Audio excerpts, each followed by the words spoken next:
Hello and welcome back to another episode of Locally Owned. Today's guest is Austin Kirby. He is a true hands-on entrepreneur. He didn't inherit a business and he didn't wait for permission and he didn't start with any sort of master plan. He got started with a bucket and a snake brush, which if you don't know what that is, you're about to find out, and a belief that his life was meant for more than just what he calls the hamster wheel. And Austin, before we get into the business, I want to go back to the version of you that existed before this business and your story and how you got to where you are. You said that you knew early on that you didn't want to be on the hamster wheel, which you describe as this 9 to 5 grind of getting up, going to work, coming home, eating, taking a shower, going to bed and doing it all over. You knew that wasn't for you. And I love the way you knew it. It was partly because of a scripture that you read from Jeremiah 1:5. It says, before I formed you in the womb, I knew you. Before you were born, I set you apart. And you said that everybody is born with a passion and a purpose, and you have to find it. And that's the hardest part. I got the feeling that verse is not just inspirational to you, but something about it felt personal to you. Can you talk about that? Yeah, of course. Yeah. The biggest thing with that verse, that's a quote that I could look back and just realize that I try to explain to a lot of people is God had a plan for all of us when we were in the womb. It could be to be a plumber, be an electrician, or it could be to be a doctor or be a lawyer. And so I believe you have to find it. Now, as far as finding it, you can't just sit there laying in your bed 24/7, just not doing anything and not trying to find it. It takes you going out and trying to do something. And it relates to my story well because I could have not picked up that bucket and that snake brush and started what I've created with my hands. Then I wouldn't have known my purpose. And a lot of people think that the purpose could be just being successful or anything like that. But my biggest thing is in my heart, treating other people like they want to be treated like I want to be treated. I've always been a person with a warm heart that welcomes anyone, talks to anyone. And that's what I think is the biggest thing that people need to understand. This is a good motivation for people out there that, who do not know what they exactly want to do in life. That's my best motivation to them is it doesn't matter the service you provide. It's how you provide that service. Mine's, yes, cleaning event, but you go through customer service, you go through their systems in place that you have to do.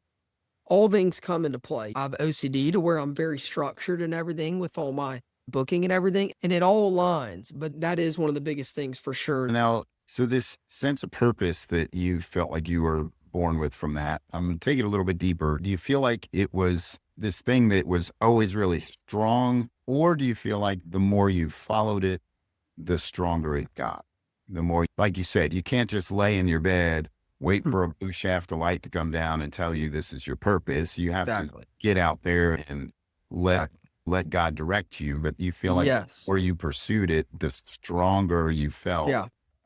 So I would say the best way to explain it is people are going to go through a series of things in life, struggles, happy times, ups and downs. The biggest thing is just like we were talking about, taking that step, no matter what's going on in your life. And then you keep on trucking along. And that's what I did. And that's literally the secret. You can't just sit there and just wish and wish. And I think a lot of people want the snap of the finger, and it's not like that. It seems like you've got some people around you that know you. You mentioned that your dad knew that school was just not for you. I know plenty of people that have decided not to go to college and have built these amazing companies and have sold them for millions. And they just had the smarts, but just the way they're wired, they need to be out there building something. And sitting in a classroom just was not for them. And you've got these people around you, at least at this point, when you first got out in the world to work, you had your dad that said, hey, this is the way to go for you. And you've got your wife now, and she was your girlfriend, and you mentioned your mom. But what was it like? Maybe tell me that moment when you're working for Safe Light, you're trying the 9 to 5, you're doing what you call the hamster wheel. Yeah. Was there a moment when you were like, this just isn't going to work for me, and you knew this is not my purpose? Yeah, that's a great question. So I would say to preface it, no one wants to go out and necessarily go slave away. Who doesn't want freedom? I'm not going to be like, oh yeah, Dad, I love that idea. Let's go. I'm going to go try this, and I'll slave away an 8 to 5 till I'm 50 or 60, and then I can retire or whatever. And so, no, I didn't like the idea. And we butted heads a ton through that time. And I told you this as well before. Through school, I always felt a little different than everyone else. I always, I just saw these people, but the most smart people in school, they do these types of things and they take these classes. I just, in the back of my head, I just knew I've got something else. This is not my plan. And when I was younger, I had that mind where I was like, this is not my plan. And so moving on into when I tried it, when I had to try it, when school's out, Safe Flight was the first thing I tried. And you're waking up at 6:30, heading there. I remember my first day of training. You get there, you're just out of school. I didn't even care about really the money. Honestly, the first day, it's just in my head. I'm just like, this is just not it. It's just, I always had, and you don't know it. No one knows it. You don't know what it is. You just know that it's not it. This is not it. That's such an honest phrase. This is not it. Most people feel that, but they're slow to listen to it. They might be tempted to settle or try to make the most of it, but Austin treated it like a signal instead of an obstacle or a false start. And I love that he was willing to listen to his inner voice telling him it's time to move on. But so anyways, you always had that in the back of my head, and it's not detailed. Like I didn't have exactly this, but just through my emotions and everything, it was just, yeah, this is not it. I moved on to Anthony's Car Washes to get a car wash job, but there's two things I'll add in the middle of Safe Flight that I'd love to add that were big stepping stones into building who I am actually at those points. And the first one was, so I was in a car and we are cleaning a windshield, the inside, and I was next to a guy named Tommy, and he's like their best tech. And he was telling me, he said, I was working, trying my best to learn everything. And he looked at me and he said, you're gonna do something special. He's like, you're a special kid. And he was a country guy, just whatever. He's not very warm, I would say, and fuzzy. He's a little warm and fuzzy, but more like a Joker type and like the hardcore guy. But he looked at me and said that. And I still remember to this day, I didn't know what it meant, but I took it as being special and being able to do something. And that was one thing. And then another big thing was the end of Safe Flight, where at the end, they took me in the office, and manager that I've tried my best for, whatever, that's not even there now because he got in trouble. He actually, he brought me in and he questioned my work ethic. He said, I think you need to get your work ethic before you find a job or a career, and just question my work ethic. And from there, that lights a fire in someone. So that there's all these things. And I was doubted a lot, high school, everything. But there's these little things, these little fires that light up onto you. And they kept building, and that was a couple of the ones. And so I remember that. So then anyways, from there, then went to Anthony's Car Wash and so on as far as jobs until I got to where I am today. What strikes me about these moments is how small they were and how big they became. Sometimes the most prophetic voices in our lives don't even know they're being prophetic. And it's only when we look back that we're able to see that somehow our future was revealing itself to us through these ordinary people in these seemingly odd but very ordinary moments. Yeah, and I think there's always maybe a low point before things start going up. And you shared with me that you had this job at, I think it was Steel City Pops, and you're there working dishes. It's work. And so you're not putting the work down itself, but you came to this sort of epiphany that your path is not the same as a lot of your classmates, because a lot of your classmates, you were aware had a path cleared for them. They would either work in their parents' companies or they would in high school, college, and And so you realize my path is not the same, but this is not my path either. It felt like a real low point to you. Yeah. Yeah. Yeah.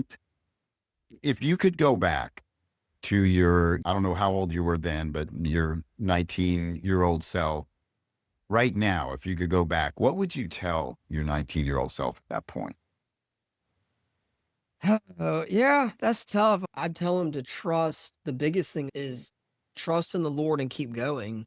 That'd be the biggest thing. Tell him it's going to be all right. Because when you're at your lowest point, it's in your button heads with your family. And like how I'd mentioned that and you brought up that my classmates are going out and they're in college and going to go have a job after and it's lined up and everything. And I always tell myself and remember that never have any regrets for what you've been through, what anyone's been through. That's a big thing with me because everything happens for a reason.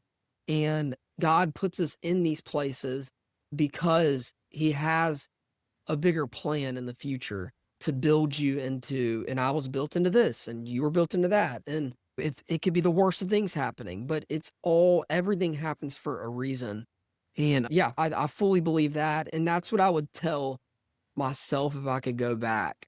Would you tell yourself, hey, you're going to be super successful. You're going to build this company and you're going to have these great clients? No, and the crazy thing is, and that's what my wife still says, there's just no way there's not a higher being. There's not my Lord and Savior, Jesus Christ. I literally built a life from a bucket and a snake brush and just absolutely built it with my hands, built it from what I am. Like, and obviously hard work and all this stuff, but it was what I was born to do. It's what formed me. He formed me in the womb. And before I was formed, he knew. And different people have different things, but mine was I had to go get it myself. And because I wasn't going to work for anyone. I just couldn't. I butted heads at all my managers and all my people. I didn't like being told what to do. So it's no, from what I did, 0%, I would not believe Yeah. it if I had to go back. And most people would not because it's very, very hard to believe. And just because getting out of high school, what I did it's astronomical to be able to build what I did. It's just, there's no other excuse but hard work, dedication, and the good Lord above, who is all I can thank, and the people around me. Yeah. Yeah. And there's a plan that you can't see. And And it sucks it, that you can't see. it does. But I think to some extent, though, as it gets revealed, it helps you relax into some other hard times, knowing that, hey, I've had some low points in my life and I'm here now. Everything's going to be okay. 1000%. I love that you said that. Like, why would he did this for me and built this? Why would he at this low time, this wouldn't be the way it ends with him on your side? And that's a big thing. I love that you said that for sure. Yeah. Yeah. Because suffering, hard times, trials, whatever you want to call it, they're part of life. Yeah. It's just part of it. And it's often the way we learn. And it's often the way that we get clarity from that too. And grow. That where we go, okay, I don't want this ever again in my life. And so they really do have a purpose and we wouldn't jump into them ourselves. And so sometimes they just have to be a part of life and we learn from it. And you have this low point and then where you come to this realization, like, here I am washing dishes and my classmates are on to college and nothing wrong with washing dishes. It's good work and it's nothing wrong with it. Yeah. Dude, this is not for me. And I can see myself having more. I just can't see what it is. I want to preface the dishes thing too, to get it out to everyone. Like you said, it's not the washing dishes part. It's about wanting to be able to sustain and live and build a life. And I'm just here not working towards it. Yeah. Yeah. I love that. Yeah. Because you can't even provide for yourself, let alone provide for others. No, exactly. I was never complacent. Right. Since I was out there washing those dishes, since I was out there washing those cars, I always felt, okay, this could not be a career. Am I doing the right thing? Am I building my life? Am I going to build up for success of what I want? That's a big thing as well, is just knowing I wasn't in the position I felt like to build my life and just felt like I was missing out on something. I like that you said that because that's the perfect segue because you end up leaving there, you get a job at Sunglass Hut. And the way you describe it, and I love it because it really shows your entrepreneurial spirit within you. You're like, and things were great. You were fine. Your boss was good and your job was good. But really, for most entrepreneurs, fine, it's a problem because there's a big difference between things being fine and us feeling fulfilled in what we're doing and feeling like we're offering something to the world that's valuable that we can contribute to. And what was it when you were there where things were fine that made you start to feel like fine is a problem for me? This isn't really what I want. Yeah, to be honest with you, I'm making hitting bucks an hour and part time, and I'm just ready to start my life, and I'm ready to try something and do something. I was tired of sitting in a mall and just standing around, and after 2 years, I decided I want to make some money to help provide and everything, and then that's what led to me trying to go to school. But now you decided to go to school for automated manufacturing and you went to Lawson State. And did that feel, because you had said something like, okay, maybe I'll make a career out of this. And you knew you'd be working with your hands with that it wasn't going to be a desk job, which you knew that fit you. Did that feel, okay, maybe it's a compromise that okay, I'll be working with a company, but at least I'm working with my hands as well.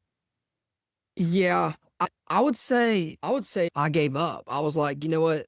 I know I want to work with my hands. I'm just going to do a 2-year degree and get paid hopefully 24 an hour and just work. And it could have been long hours or whatever. So it was me giving up. And so I would say, yeah, for sure, definitely definitely a compromise for sure. What I hear in this part of Austin's story isn't giving up, it's discernment. He knew when it was time to chase the dream, and he also knew when it was time to shoulder responsibility. And that takes a kind of intelligence you don't learn in a classroom, the ability to adjust for the people you love without abandoning the person you're trying to become. He didn't walk away from his calling, he just knew it's going to have to wait, and he's learning to carry it. Okay.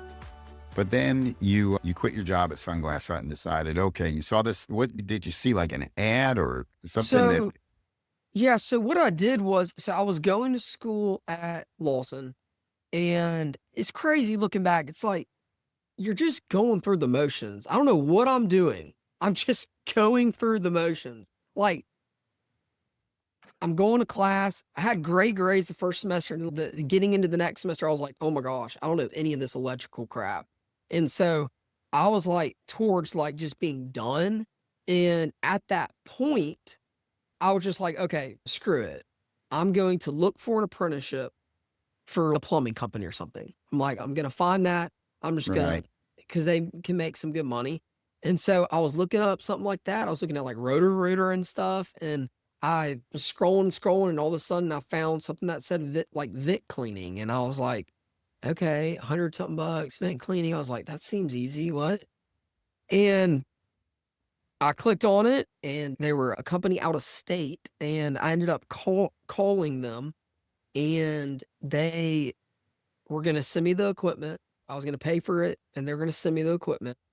And they didn't tell me that I was supposed to find my own clients. I was just like, oh, there's another hurdle. So I have the equipment. I'm like, what the heck? You know what?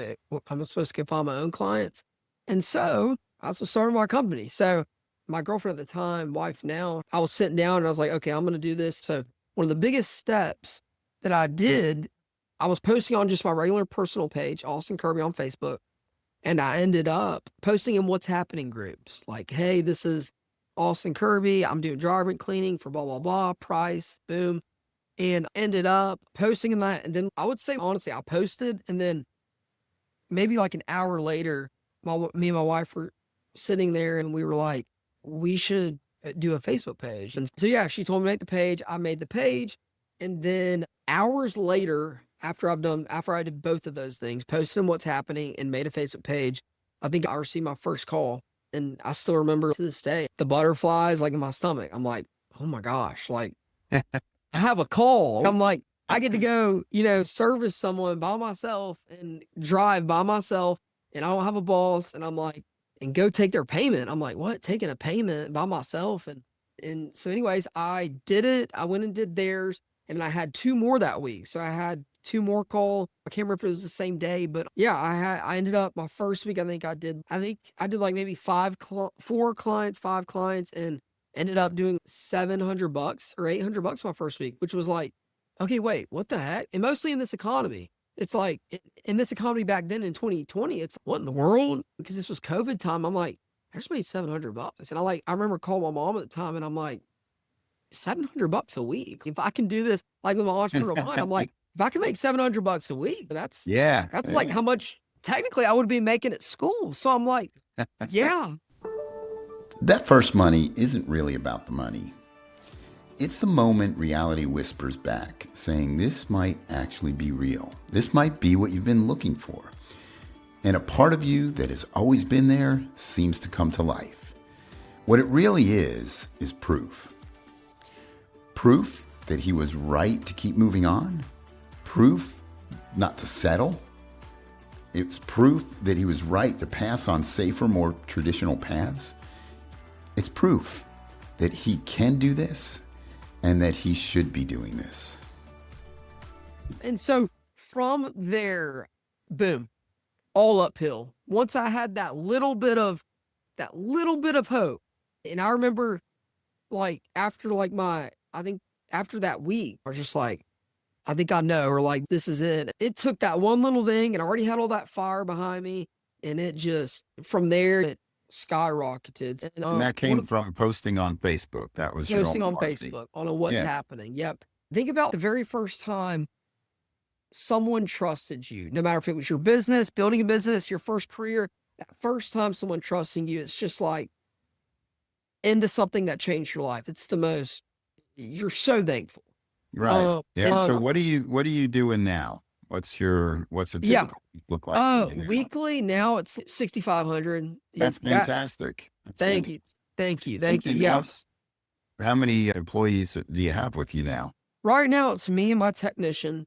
He's my only one, and yeah, he does awesome. Fantastic. So 6,500 a week, and and you can do that volume with one technician. Yes. So we do usually, like I was saying, we kind of range around from the 25 clients to really this new year, we've been really averaging like 32 clients a week. And it's just been keeping on growing from the very first week I started the company. That's great. That's Thank you. fantastic. Yeah. Thank you. Yeah. One of the things that I can gather from you sent me your background and I've read all that and just thinking about it. And then in talking to you now, I know your faith is very important to you. Yes. But how has it developed for you? Because I would imagine your customers that call you back again and again, it's because you care about the quality of the work you're doing. It seems very important to you. What drives for you to really make sure that the job is done right? Yeah. So I would say, to dig deep, what drives that from me is, so a little bit in the back of my head that I always have had. My dad always told me to work hard at anything you do, no matter what it is. But I'd also say the biggest thing is being at that low from the beginning. I didn't ever want anyone calling back saying I did something wrong, whatever. So I would pick up every bit of lint that was on the ground. I didn't want someone complaining about lint on the ground. Like, when people are, the biggest thing about me and what I believe God's helped my success so much is because he's the one who's seen me when I'm behind closed doors and that client can't even see me and I'm doing something for them that another person would probably kick to the side, like picking up that extra piece of lint. Or if I knock something out of place, putting it back into place. The perfection and the attention to detail I take of every single thing I do. Every client, thousands of clients that I've serviced and thousands of clients that have called me, every single little attention to detail that I do, everyone's treated the same. And the attention to detail and the cleaning and everything that we do is going to be perfect from the beginning and they're going to be treated the same. And I think that I'm real construction oriented where I'm like, I want this a certain way. I want to make it perfect and blah, blah, blah. But I'd say the biggest thing is when I go out to service a client, if they've trusted me to take their money, they're my family. I love them. They're in my heart. Crazy as it sounds, like literally, I'm that warm of the heart. Picked up your phone to call me. So you are going to get all my respect. I've always done that. Even in life, if someone's treated me the right way, I'm going to treat them the exact same way. I'll be happy, smiley. If they treat me bad, you're going to get somewhat the same. I'm not going to let someone walk over me. And so that's the biggest thing, I think, is that I care about my clients. Yeah. They trust me. I care about them. So that's going to be that's the answer to the question, is that they trusted me. They're giving me my money. So they're going to get everything. So it's part who you are, part the integrity you have because of your relationship with God, and then third part OCD. There is some OCD for sure. Yeah. And that helps. Yeah. I would rather an OCD person hire them to clean my house than someone that's not. Yeah. Everything else being equal. Yes. Yes. Yeah. That's definitely the biggest thing for sure. Yeah. Well, I love that. That's a great blend of letting your faith guide you and guide, who you are for your customers and how you perform the work that you do and be that. Well, and relating a little bit real quick, I'm a believer. So it's, if I'm a believer and he can see me, it's like, he's giving me all the success. He's the one who gave us this life. So I'm like, I trust in him. So he's got to trust in me to do the right thing. Yeah. No, I love that.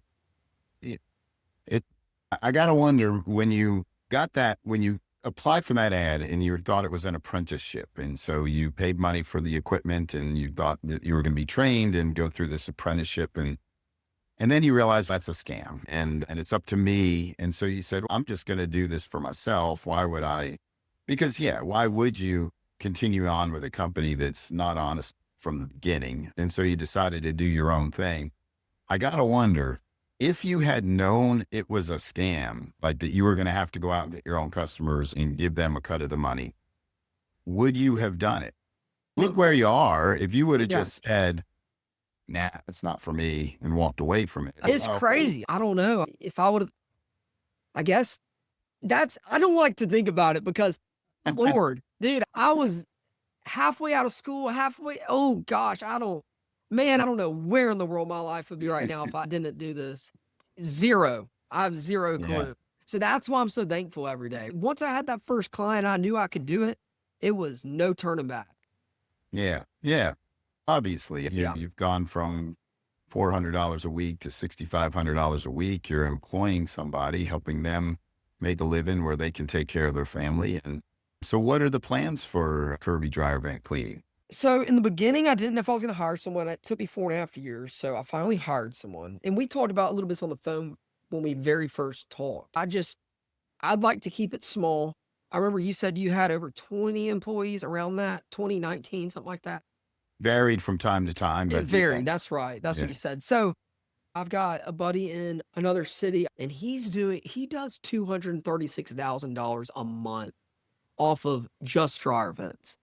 So then there's that. I don't know what it holds. I just remember to always keep bettering myself, always keep bettering my employee will, and I'm going to keep doing what I love to do, servicing clients and providing the utmost respectable service to Birmingham and meeting new people and just loving what I do and just seeing where it takes me. All I can say is I'm busy at the beginning of the year. So I don't know, but it's a good problem to have. I've heard this analogy and I like it. It's when you see this mountain you want to get up and you get to the top of it. And now that you're at the top of it, you can see these other mountains that are even bigger, and you could see them from the bottom. Yeah. And at one point, $700 in a week was quite a mountain to climb for you. And now you're in a much different place, much higher. But you've got this friend that's saying that has shown you this is possible. And so you've got this spirit of, you were born for this purpose. I formed you, I made you. And everybody's purpose is not to grow as big as possible. It's not. You can't pay as much attention to detail. Yeah. Yeah. And that's okay. Mine was, there's something that was very life-changing for me was when someone had mentioned to me, and it was more in an offhanded way, or maybe they were intentional and I didn't I had some blinders on. And so when they said it, it was new to me, but I was just talking about my goals and growth. And this guy said, yeah, and look at what you get to do. You are providing work for men and women to take care of their families and to make a Pretty living. crazy. And I hadn't thought about the importance of that. And so I reshaped my company at that point where I wanted it to be something that the important thing was that that they could make a living where if it was a guy, his wife could stay home and take care of the kids. And they had health insurance and a 401k. That became much more important than how much I was doing every month. It was, am I building a company that's really good for the employees? And so it shifted. I didn't know how important that was until it was introduced to me. And I was like, you know what? Yeah, it would seem shallow to make $236,000 a month if my employees couldn't feed their family on what they were making. It had to become something where Yeah. they're making great money. They got a 401k. So their future is becoming more secure and they've got health benefits. They get paid time off. I talked too long on that. Sorry about that. No, you're good. I love hearing it.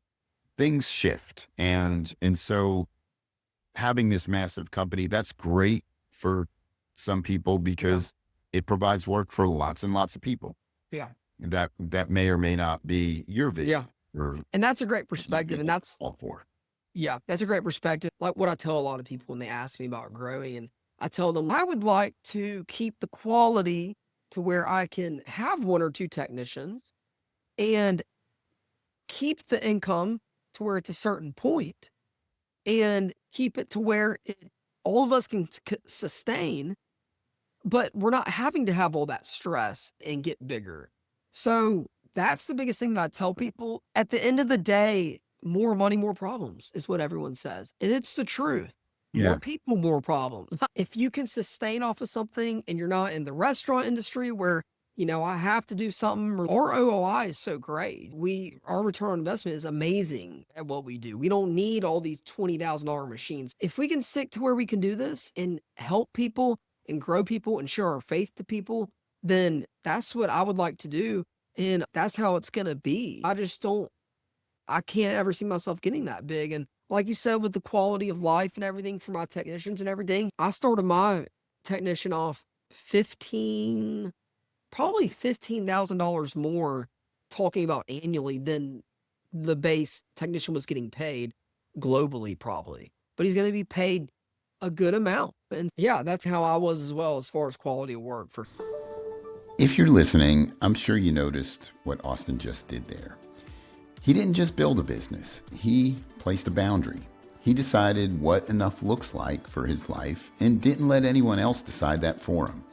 And he measures success less by how big he gets and more by how well the people around him can actually live because of what he's building. That's the kind of leadership that isn't about scale. Being a good steward is what comes to my mind. One final question. You're able to speak to somebody who feels like they are stuck on the hamster wheel, but there's more to their life than that. What would you tell them? Yeah. So I've helped over probably 8 to 10 people try to get up on their heels and start a company. I've had 2 that have actually done it. One is very successful now in Georgia. It's Mama Bear Dryer Vent Care. And he's got a rap band and everything. He's got like over 300 5-star reviews. And he had nothing. And then he talked to me. So this is one guy that I've helped build. And I just told him over the phone, and what I tell everyone, he might have been 48 years old. I can't remember exactly. In the corporate world, has money. He's fine, but was bored and done and wanted to branch out and try something new. So he went all out, and I told him, look, I told him everything I told you in this whole podcast, really. You've heard it all. Just go out there. No one can do it, but you got to fight for it. And then he was already good at talking on the phone, so customer service is big. And so what I would tell someone, and what I tell him that has now built this awesome company from not just me, obviously, he went out and did it, but It's just going to try and doing it. And it's people taking the risk. That's the hardest part. And Yeah. that's what I did. And if I didn't take that risk, guess what? I want to be where I'm at. But not everyone's going to take that risk in this world and in this life. And that's what sets us apart as entrepreneurs in the 1 to 3% that do this in America. I know. And it's nice that people won't take the risk because it gives you less competition. But That's exactly what you said me. I know you're an entrepreneur as well, because you said the exact same thing that I said to one of my clients. I forgot who it was, but it was one of my clients that started his business as well. And I said the same exact thing to him. I told him, that's a good thing that only 1% or whatever. It's a good thing that people don't take the risk, because if they took the risk, then we'd have a lot more entrepreneurs and stuff, right. successful ones. Yeah. Because a lot of them are it's so hard. And that's why it's so interesting meeting people like us. It's so hard. So many fail. 99% fail. Yeah. And I think a lot of businesses fail partly because they don't have a great plan. And part of it is, I didn't have a great plan, but I was willing to work hard. And I think sometimes I think the ones that fail is you got to expect a lot of failure in the beginning where things aren't going to work out until you find out what does work out. And a lot of people just don't have the stomach for that. But things don't. But you want me to tell you the biggest thing that also sets them apart? Perfect customer service, talking with them, noticing things in their house, being open with them, being personable. If I just went and cleaned the vent and walked out, I probably wouldn't be here today. Yeah. It's the fact that I did that over and over and over again to my first, second, third, fourth, fifth. Because guess what? The second one and the third one, I went so above and beyond that they're going to tell their friend. And the biggest thing that I think young people should take from this, or anyone when they're going out, is that, sorry, but it's not going to work if you go and you're just, oh, clean the vent, you're good, move on. Doesn't work like that. Now, it's not saying it's impossible, but if you want success, you don't just go through the motions and just do the bare minimum. That's never it. And that's the biggest thing that I did that sets all of us apart, is definitely caring, unlike a lot of people. Yeah. That's a great point, because there's the work that you do. And if someone did that work equally as good as you, but you took the time to engage with your client and build a relationship, that relationship is always going to matter more than the work you do. Now, you can't do sloppy work, but if you're building a relationship, nobody's going to ever steal them from you. And it's crazy that you say that. Back then, I was using a bucket and a snake. I don't know if that was cleaning the vent. I hope it was cleaning the vent, but it was a snake. Back then, you don't have as much good materials. Yeah, obviously, I want to have the best quality work back then, but it's like I was only doing what I was told. So it's like, I was cleaning the vent, stuff was coming out, but it's like now I've got so much tools that's a lot different. But like back then, you think about it, it's like it had to have been the customer service, because obviously they liked my work and it worked and I was cleaning vents. But it's back then, it had to have been the customer service, because you got to build your quality work, mostly with what I was doing without a degree and stuff. Mine was a bucket and a snake. So it's like I had to build my equipment, build it all. So no, mine was 1000% definitely the customer service and taking that next step. And that's the thing, is people, when you take that time, they get to know them, then they feel like they can count on you, because they know you. You've shared a little bit about yourself with them. And so they're not left wondering, did he do a good job? Did he do things right? You take the time to build that rapport, and people now, they know who you are. And so if there's a problem, they're not afraid to call you. Whereas if that relationship isn't built and there's a problem, they're like, I'm not going to call them, but I'll never use them again. Yeah. We all do that. And I think people don't realize how powerful just taking the time to build a relationship with everything is. 1000%. And to piggyback off that, I can't even believe how many, I go back and look and I'll search up a last name or something, and I can't believe how many people's family members I've ended up cleaning, multiple, because of them telling their family probably. I've also had clients where I've looked back and they're like, oh, I cleaned it. And they're like, oh, I didn't say anything. So I've cleaned somehow behind their back the Yeah. same family, which is crazy. That tells you I'm doing something good. Yeah, so that's crazy. And then, yeah, just with the attention to detail thing, I followed that into with my technician.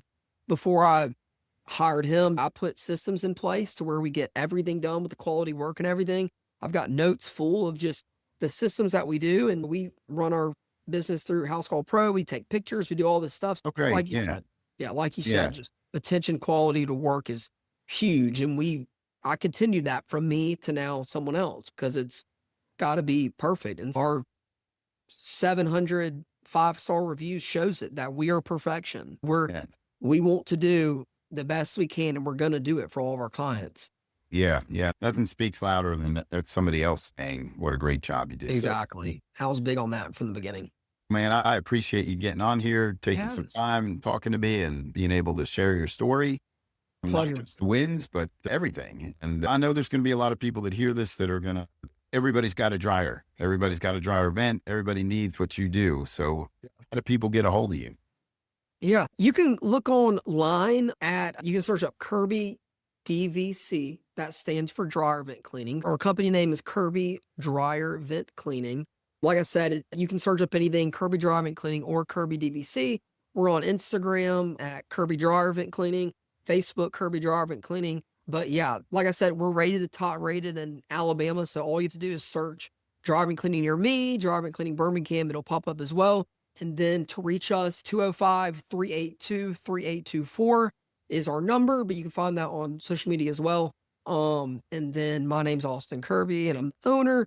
And yeah, you can find us on anything as far as social media for sure to get us out there. And it's recommended annually by the National Fire Protection Association to get this done. I need Yeah. to get it. Yeah, it's recommended It's out of annually. my house. Yeah. Yes. So Yeah. for sure. Thank you, Austin. And hey, if you're listening and you see yourself in Austin's story, this show exists for you because building a business isn't just about making money. It's about what you're doing and how that's shaping who you're becoming. Yes. I appreciate it. Thanks, Dave. Thanks for listening to another episode of Locally Owned. As you walk away from Austin's story, notice what really makes him stand out. He isn't intimidated by people with more money, more experience, or a fancier version of the same thing he's doing. I love how unpretentious he is and how he trusts his read on people. And I applaud his willingness to take risk and let competition fade into background noise instead of being a threat. But what makes this bigger than a business for him is this. This work didn't just give him income and sustainability. It gave him a path to finding the version of Austin that he seemed to know was always there. It's his stage for how he sees people, how he works, and even how he understands God. And the longer I do this, the more I realize that people aren't born fully entrepreneurs. Entrepreneurship includes room for formation. Hey, I hope you've enjoyed listening to Austin's story as much as I have telling it.